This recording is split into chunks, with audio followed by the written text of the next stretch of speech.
don't know what happened. I don't remember the next few minutes, but I got in the car and I drove. I just watched that clip that you watched in the very first part of this video, where Janelle is sobbing, and we know what she's speaking about, and this will be on the most recent episode that will be airing on Sunday, on May 4th, and there's hardly any moments in my career that I enjoy having to report tragedy. I truly detest it. I don't like it, and it's a sad part of the job I do, because a lot of what I do is tough stories. But this story in general, really got to me personally. What it did was it got to you, the viewers. It got to the people that have been following the family. And there was a lot of what happened for so many of us when this occurred and how it was going to be dealt with by TLC. And because TLC doesn't have the best record for being ethical or kind, or not taking advantage of situations, or sanitizing situations that truly shouldn't be sanitized, and assisting people that are truly bad, hurt people like Jim Bob Duggar using a show to manipulate his family, Kody Brown using a T show to manipulate his family, and all these other Kate Gosselin and Toby Willis.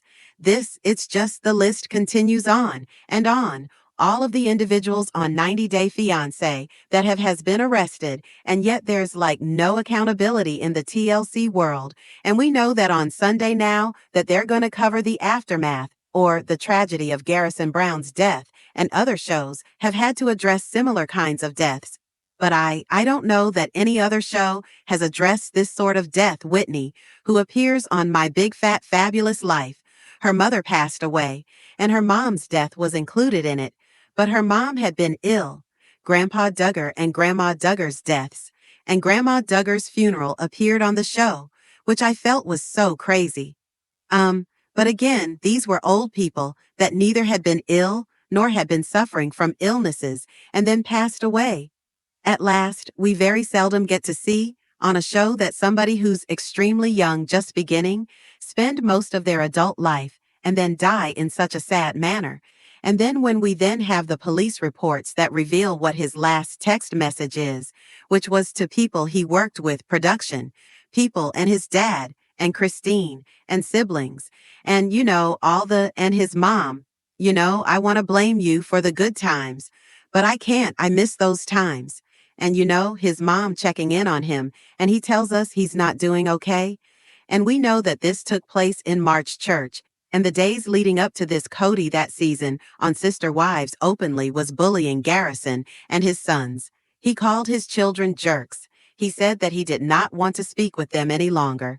Kody on the tell-all said that he wanted to punch the people in the mouth in their family that spoke ill of Robin, and he was getting very hostile about it.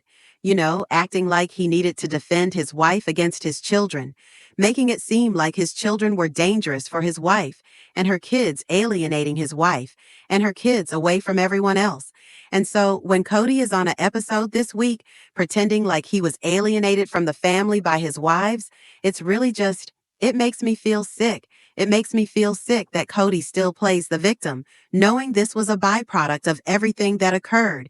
And these kinds of passings are so complicated. And there's so many different factors that go into it. But someone who struggles with ideation is struggling with a mental illness. And a lot of times they feel like they would be helping people if they leave, like they feel like there's such a weight upon everyone around them that it would be better for them and for everybody, because they feel like they've created all these issues. They can't contain the ideation and they can't suppress it themselves unless they go for help. Right? And then he was also struggling with drug use, and he had a very high concentration of alcohol in him, and the coroner determined that it was alcohol poisoning as well as the self-inflicted part, and those two factors combined with a gun made it for a very tragic outcome. And had he been sober, perhaps that wouldn't have occurred. But there's always been these things that have been in the family that have been discussed, and these arguments that have been ongoing, and they've actually danced around the seriousness of what the kids have been enduring.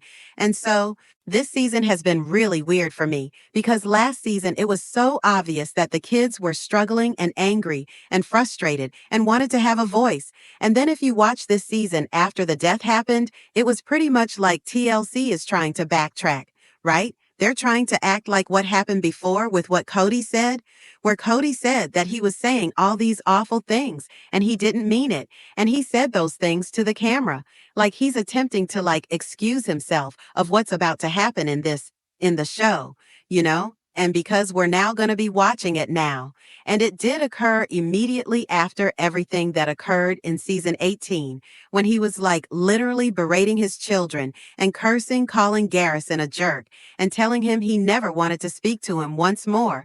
It's going to get lost in translation. All right, it's going to be lost, and that we've forgotten that ever occurred, that ever aired. So they'll be discussing this week. It will be incorporated in the show, and because there are 3 episodes remaining until the tell-all, I'm presuming all 3 of them are going to be addressing his death. And I believe it's going to be very complicated, because how do you report something like this openly when you have a reality show and a bottom line?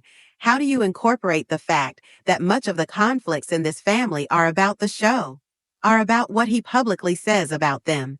The abusive rhetoric he spews to tabloids and to the all hosts and to the producers without any guilty conscience. He doesn't care, no consequences. How do you really cover it in an honest way that reveals the trauma these kids are suffering, not only because they've been forced to live their lives on reality television without any privacy, and then their darkest moments become parent-child fights, and then now their deaths are being used by a network as a show for exploiting. Right and just. It's coming up this week, so I just want to give some insight about what reality TV can do and how it exploits deaths that include self-harm. There's a lot of factors that can play, but pressure from the fame and public scrutiny, having a negative portrayal on a show, and social media backlash can significantly impact contestants' mental health. It can lead to breakdowns, anxiety, depression, and tragic cases of suicide. We know that he was struggling with a lot of criticism from his dad, and mental health can be strained by that. They have a tendency to take advantage of vulnerable individuals. They don't usually provide support to the families that are experiencing this. So think of it like this. The camera teams are coming in each day.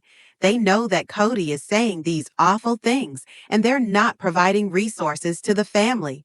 They're not providing therapy. They're not recommending therapy. They're not concerned about what this is having on their talent. All they're concerned with is the bottom line of creating a good show without consideration for how this is affecting the individuals that they're shooting. There's actually concern because sensationalized coverage when it involves suicide can be a contribution to what's referred to as suicide contagion. And that can affect other vulnerable individuals that may be inclined to end their own life if the program is centered on generating drama and conflict and results in contestants, humiliation, shaming, and being presented in a negative light. It can greatly affect mental well-being and health of cast. Thus, while the way they're treated and the stress they're under can be a factor because there are no guidelines in reality television and there are literally no rules for this type of TV. It's not like pressing an actor to act a role, right? You're pressing real people to stir up drama and generate stories and be as dramatic as we can in order to generate and sell a show. And in reality, most of our lives day to day aren't very dramatic, right? I mean, if you were going to film my life, it would be so boring in an hour. I'm gonna go pick my son up from school tomorrow morning. I'll take him to school. That would be the day. You understand what I mean? That's not that exciting. There's no drama here. And so they have to make drama. They also have to keep talking about the drama. They have to keep talking about the pain. They have to keep talking about the worst moments of their lives, rehashing it, and not letting anyone move on. And now that this is going to be a part of the show, it feels like that's going to occur here, right? And how does the show progress? Like nothing's occurring. How does Kody keep up this trajectory of being such an incredible father that he's been granted so far 22 episodes of this season? To have TLC gave him 22 episodes of a new trajectory of being a good dad. So engaged, incredible, trying to portray a softer side of him. 22 episodes of him, fawning over his children with Robin overlooking that. He even has children. And in the latest episode discussing seeing Aspen and McKelty and the twins, and then he also said he saw two boys from another mom, and that taping had to have been when he was in town and he attended a concert with them, and the two other boys were Hunter and Logan. It was not Garrison, and I do not believe it was Gabriel that was there. I think Hunter and Logan were there, so he's like trying to prove to the world that he's this great dad, right? Are they going to show on the show that Kody didn't show up to the scene? Are they going to show that she's told police that he was estranged from his father and had a complicated relationship with him, that he had been struggling with mental illness and substance abuse?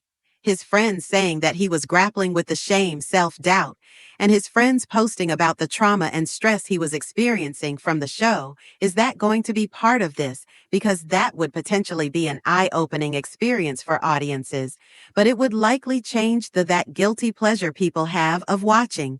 You know what I mean? Like there's always this guilty pleasure, this voyeuristic moment in reality television where you feel like you're just sitting there watching something you shouldn't be watching. And would it change the mind of the viewer if what they did know about what was going on behind the scenes? Would they watch if they knew? I only watch to debunk Kody, to discuss the evils of polygamy, to speak out for women and victims in these cults, and to not be a part of the media that promotes and is a propaganda machine for a dangerous practice that is violence against women and children. At what point does the show actually look at it from that angle? Do you think they'll talk about how suicide is a huge problem in this culture, with boys, with young men, and people that leave the culture?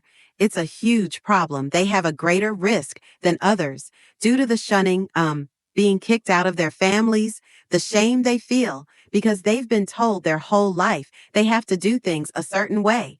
And then if they don't, they feel like they can't measure up the isolation, losing all their entire communities.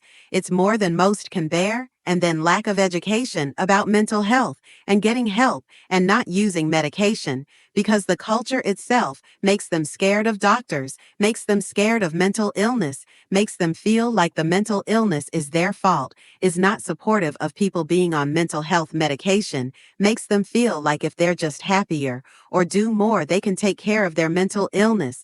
There's all these stigmas that are attached to it, and I don't think that's gonna make the cut. But then I also feel sad that contractually, these women have to shoot this. Do you think that they even wanted to shoot this? I mean, contractually, couldn't they have just stopped right there and been like, we're done?